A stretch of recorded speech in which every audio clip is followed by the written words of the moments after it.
Sugeng Ejang Pak Adi lan konco-konco.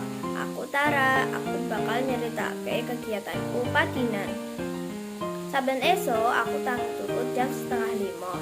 Sawise tangi turu, aku ngrapike kasur lan ngelempit kemul. Nalika subuh, aku banjur wudu lan salat. Aku adus jam 6:30 esuk. Sawise adus, aku siap nganggo klambi sekolah. Sawise iku aku sarapan. Aku paling seneng sarapan nganggo endhog ceplok lan sega goreng. Jam 7:30 aku nyiapke laptop kanggo sinau online. Jam 8 aku sinau online lewat aplikasi Google Meet karo Pak Guru lan kanca-kancaku. Sekolah online biasanya rampung jam 9:30. Sawise sekolah, aku dolanan karo adikku. Aku lan adikku seneng dolanan omah-omahan.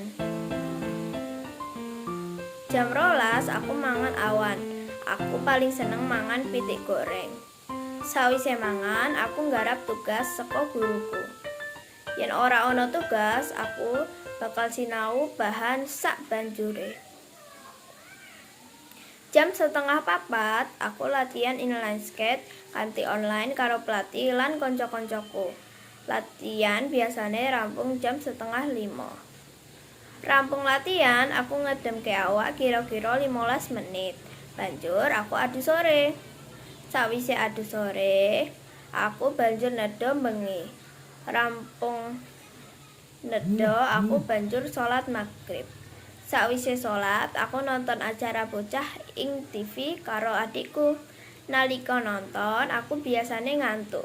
Yen wis ngantuk, aku pindah menyang kamar. Banjur dedonga marang Gusti Allah.